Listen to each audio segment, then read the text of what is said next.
बिस्मिल्लाहिर्रहमानिर्रहीम।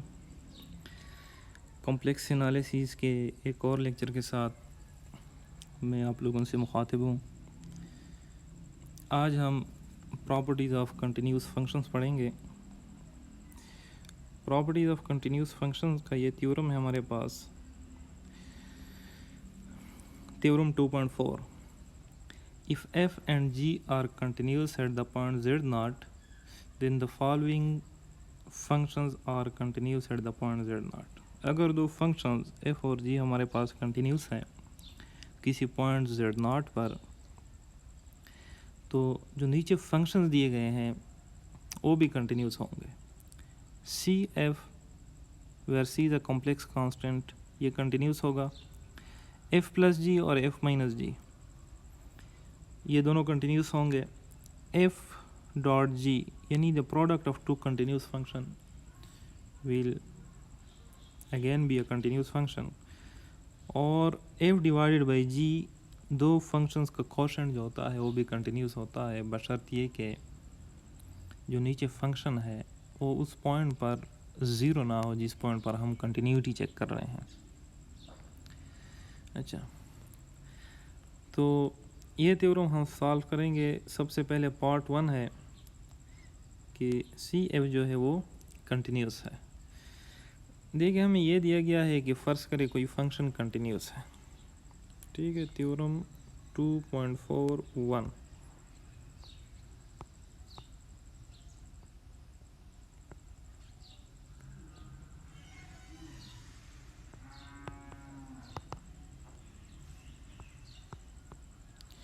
we have to show that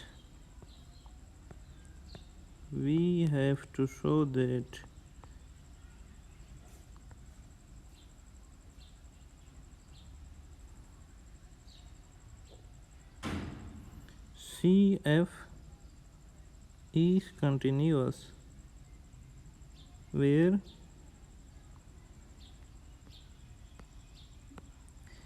F is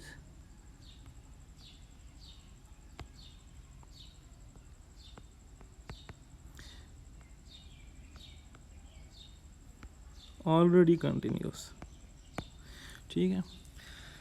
हमने ये शो करना है कि हमारा फंक्शन सी एफ कंटिन्यूस है जहाँ पे एफ जो है वो पहले से कंटिन्यूस है। इसके लिए since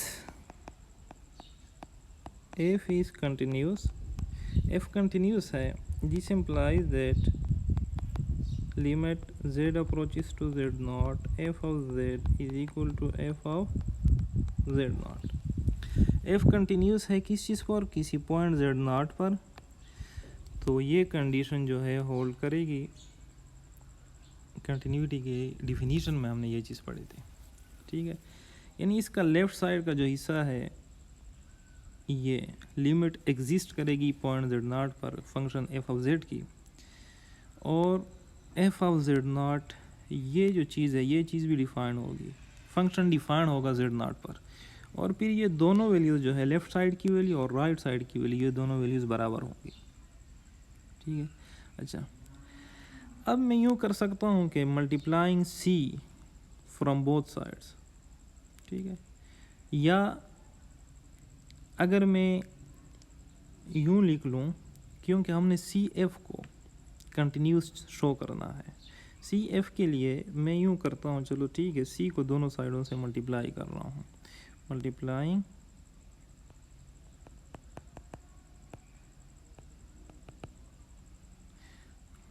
C to both sides,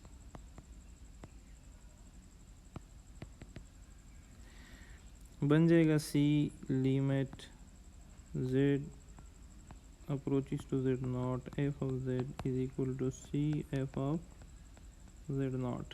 दोनों साइडों को मैंने c मल्टीप्लाई कर दिया, कोई कांस्टेंट है, ठीक है। अच्छा, अब देखें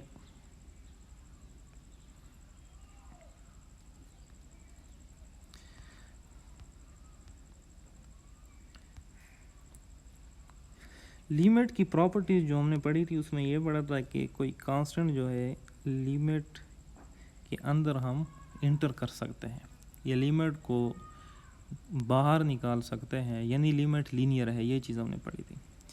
तो इसका मतलब ये हुआ कि limit z approaches to z naught, c को मैं अंदर इंटर कर सकता हूँ, अंदर ले जा सकता हूँ। इस c को मैंने यहाँ पर अंदर कर दिया और c f of z not अपनी जगह। इस चीज़ को देख के पता चल जाता है कि अब सी एफ ऑफ जेड जो है वो कंटिन्यूस है, C F of Z continuous है कंटिन्यूटी की डिफिनीशन के मुताबिक, ठीक है। क्योंकि अगर इसको देखा जाए यहाँ पर, अगर सिर्फ एफ ऑफ जेड कंटिन्यूस है तो ये कंडीशन होल्ड करती है, ये वाली। अगर C F of Z continuous है तो उसके लिए इस कंडीशन का होल्ड करना ज़रूरी है, जो कि हमारे पास आ गया है, लिहाजा सी एफ कंटिन्यूस हो गया। This shows that C F of Z is continuous.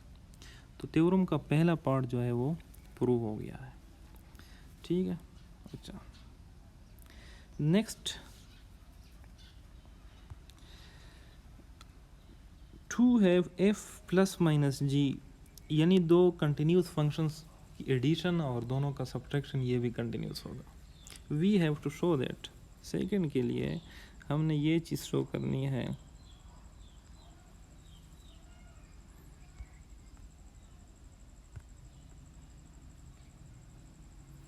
we have to show that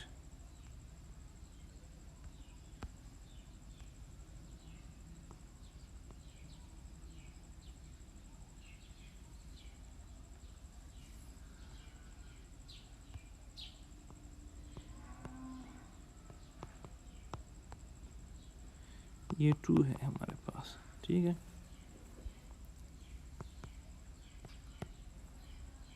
F plus G is continuous, कि एफ प्लस जी भी कंटिन्यूस होगा। For this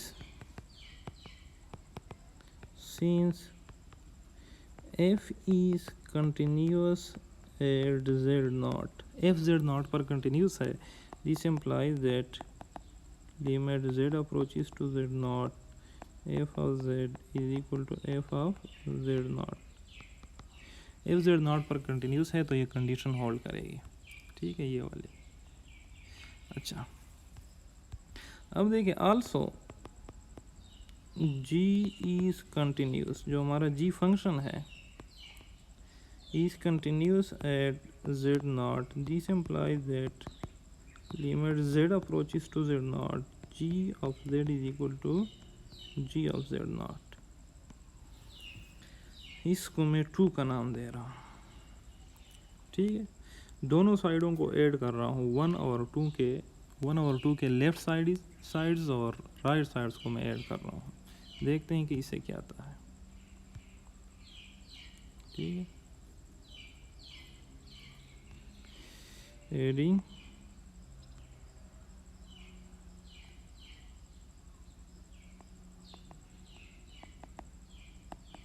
one and to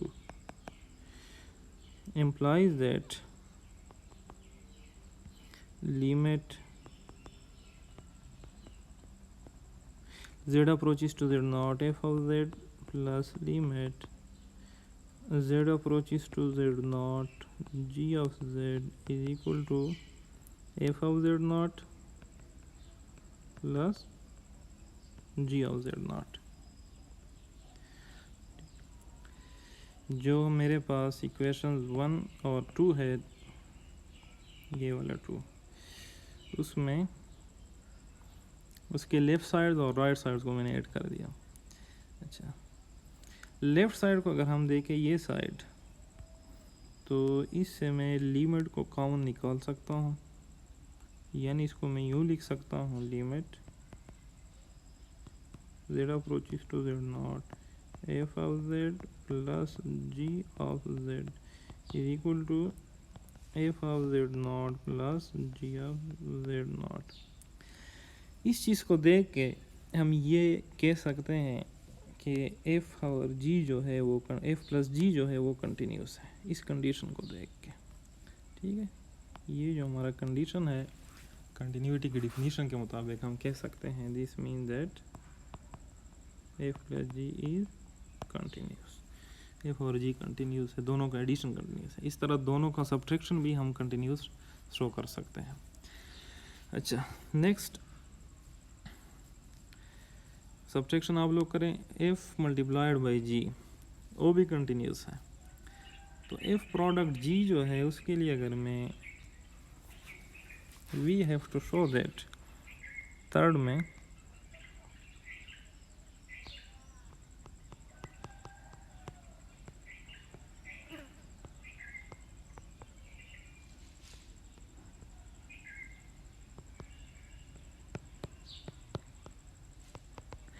we have to show that f dot g is continuous. For this, since f is continuous at z naught, so limit, दोबारा वही बात, z approaches to z naught, f of z is equal to f of z naught, पहली equation. also g is continuous at z naught, this implies that limit z approaches to z naught, g of z is equal to g of z naught। ये second equation. ये पहले से हमें पता है, theorem में ये बताया गया है कि f और g जो है वो किसी पॉइंट z naught पर कंटिन्यूस है दोनों। तो वो इन्फॉर्मेशन मैंने यूज़ करके ये दो इक्वेशन बनाई है, ठीक है। अब दोनों को मैं मल्टीप्लाई कर रहा हूँ, equation 1 and 2, multiplying equation 1 and 2, 1 and 2। अच्छा, जब हम इसको मल्टीप्लाई करेंगे देखते हैं कि फिर हमारे पास क्या आता है।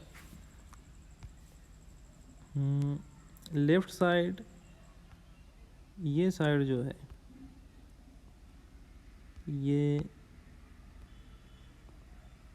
और ये दो साइड मल्टीप्लाई हो जाएंगे।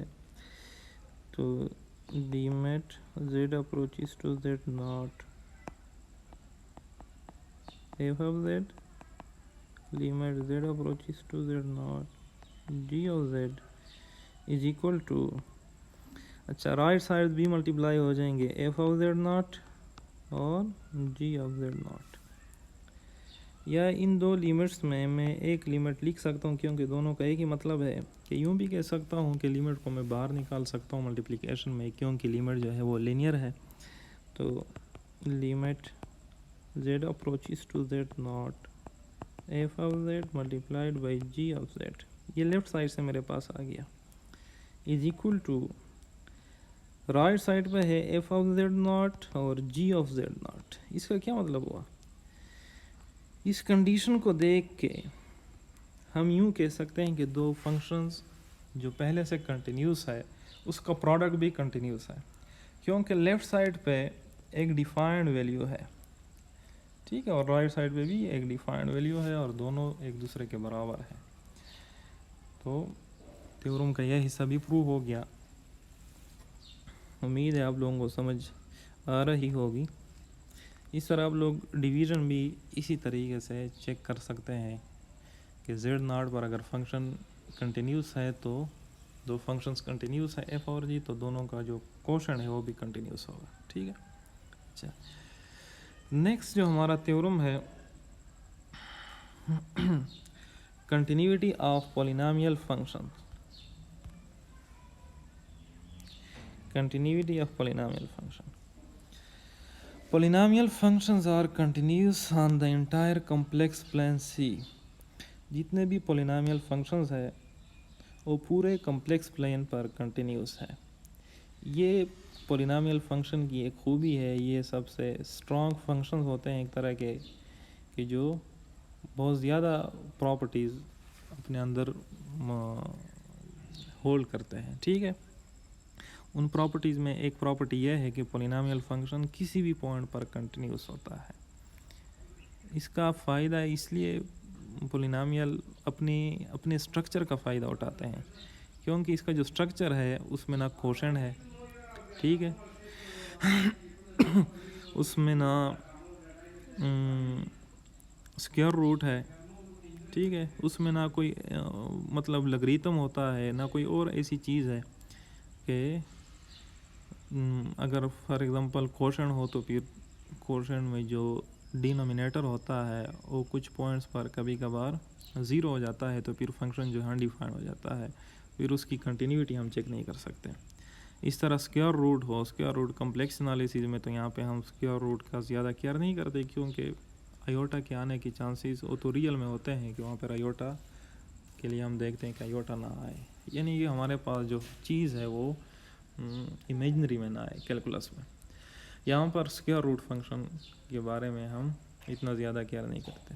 बहरहाल हमने थ्योरम प्रूव करना है, theorem 2.5 continuity of complex functions में, sorry continuity of polynomial function में, पॉलिनोमियल फंक्शन हमेशा कंटिन्यूस होते हैं। तो ये यहाँ पर प्रूफ, डिटेल्ड प्रूफ ऑलरेडी आप लोगों के सामने है, आप लोग चेक कर सकते हैं। एक पॉलिनोमियल लिया गया है, ये पॉलिनोमियल है हमारा, ठीक है। P of Z is equal to a n z n plus a n minus one z n minus one nth degree polynomial. इसमें जो ए एन है, ए एन यहाँ पर कोई कांस्टेंट, कॉम्प्लेक्स कांस्टेंट को रिप्रेजेंट कर रहा है, ए एन माइनस वन भी कोई कॉम्प्लेक्स कांस्टेंट है, इस तरह ए वन ए नॉट ये सारे कॉम्प्लेक्स कांस्टेंट है। ये कोई पॉलिनोमियल फंक्शन है, कह रहे हैं this be a polynomial function and let z naught be any point in the complex plane. First करें जेड नॉट जो है वो कोई पॉइंट है कॉम्प्लेक्स प्लेन पर, इस जेड नॉट पर हमने पॉलिनोमियल फंक्शन को कंटिन्यूस चेक करना होगा। अगर पॉइंट जेड नॉट पर पॉलिनोमियल फंक्शन कंटिन्यूस होता है तो इसका मतलब ये हुआ ये किसी भी पॉइंट पर कंटिन्यूस हो सकता है, क्योंकि जेड नॉट हमने कोई भी पॉइंट लिया हुआ है कॉम्प्लेक्स प्लेन पे, एक आर्बिट्ररी पॉइंट है, ठीक है, लेकिन फिक्स्ड है। फिक्स्ड मीन्स कि एक दफ़ा हम इसको ले लें तो फिर बाद में इसको चेंज नहीं करेंगे। अच्छा, from 16 we have that identity function of z is continuous at z naught. z जो होता है वो कंटिन्यूस होता है z नॉट पर। फ्रॉम 16, ये 16 का बता रहा है, हम जाते हैं 16 पर कि 16 में क्या है। 16 तो 16 कहाँ पर है ये देखें। अच्छा, लिमिट की प्रॉपर्टी से ये बता रहा है आपको, ये देखें, मैं यहाँ पर डायरेक्ट आप लोगों को फर्स्ट करें, ये देखें,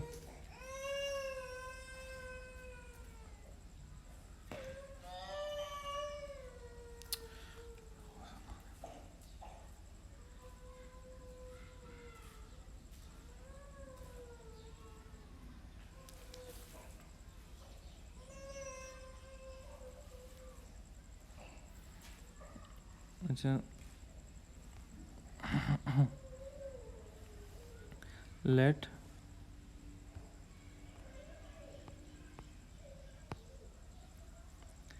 F of Z is equal to z. First करें कोई फंक्शन, ये आइडेंटिटी फंक्शन है। अगर हम इसकी कंटिन्यूटी चेक करेंगे तो वी हैव टू चेक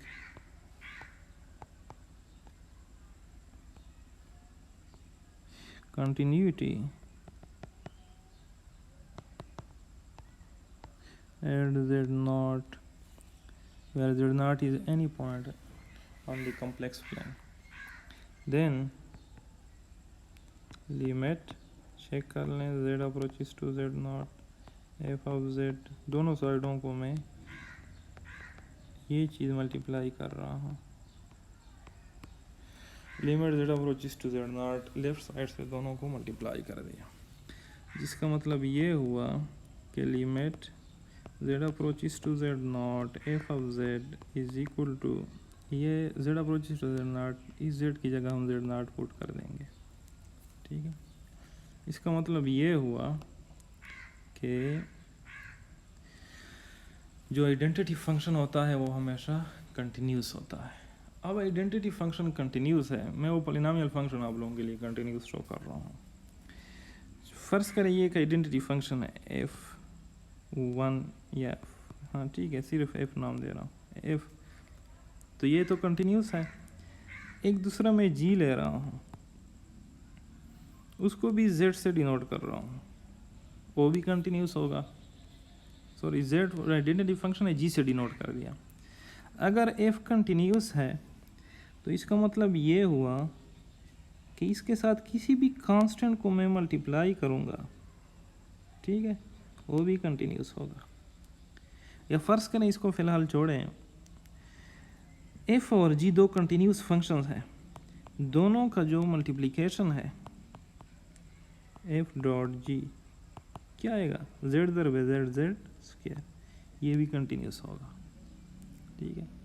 अच्छा, अब ये जो कंटिन्यूस फंक्शन है इसके साथ एक और कंटिन्यूस फंक्शन को अगर हमें मल्टीप्लाई कर दूं, ये देखें,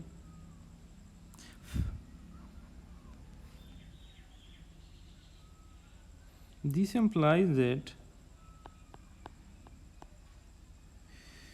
z cube is also continuous, z cube भी कंटिन्यूस है। वो क्यों कंटिन्यूस है? z क्यूब इसलिए कंटिन्यूस है कि z स्क्वायर कंटिन्यूस है और z भी कंटिन्यूस है, दोनों का मल्टीप्लिकेशन यानी प्रोडक्ट वो भी कंटिन्यूस होगा, ठीक है। अच्छा, अब देखें, अगर z क्यूब कंटिन्यूस है तो इसका मतलब ये हुआ कि z4 भी कंटिन्यूस है।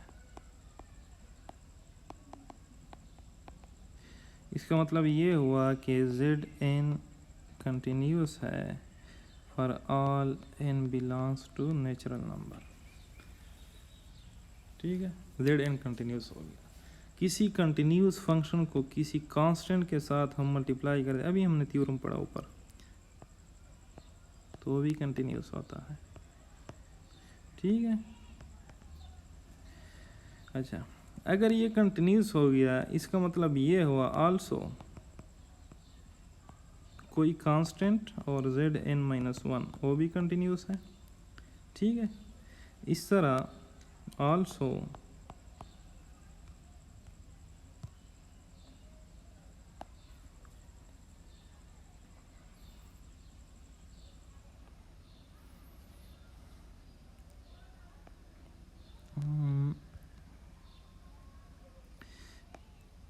a1z भी कंटिन्यूस हो गया,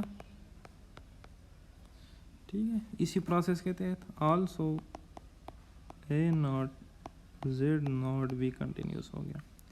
अगर ये सारे कंटिन्यूस हैं, देखें ये भी कंटिन्यूस है, ये भी कंटिन्यूस है, ये भी कंटिन्यूस है, ये भी कंटिन्यूस है, तो इन सब का एडिशन भी कंटिन्यूस होगा। यानी this means that, this implies that an z power n plus an-1 z power n-1 up to so on plus az a1z1 plus a0 z power 0 से तो 1 आता है, ठीक है। ये भी कंटिन्यूस हो गया। क्यों? क्योंकि हमने ये पढ़ा है कि जितने भी कंटिन्यूस फंक्शंस हैं उनका एडिशन भी कंटिन्यूस होता है। तो ये सारे कंटिन्यूस थे, ये वाला, ये वाला, ये और ये सारे कंटिन्यूस थे, इन सब का एडिशन भी कंटिन्यूस हो गया, जो कि असल में एक पॉलिनॉमियल फंक्शन बन जाता है। ये क्या है? पॉलिनॉमियल फंक्शन है। इसका मतलब ये हुआ, this means that p of z is continuous, क्योंकि इसको हम p ऑफ z से थ्योरम में p ऑफ z से हमने इसको डिनोट किया है, ठीक है। तो ये थ्योरम हल हो गया आपका। कहाँ चला गया थ्योरम?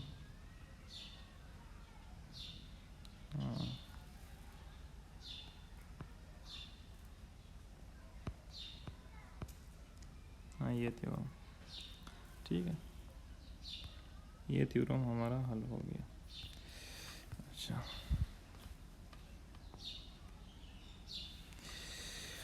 ठीक, ये क्या कह रहा है इसको ज़रा पढ़ते हैं। Continuity of rational functions, rational function are continuous on their domains. Rational का जो डोमेन होता है उस पर वो कंटिन्यूस होते हैं। क्या मतलब इसका मतलब ये हुआ कि आप कोई फर्ज करें एक रेशनल फंक्शन ले लें, फर्ज करें सपोज एफ ऑफ जेड 1 और z माइनस 1, तो इसका डोमेन क्या है?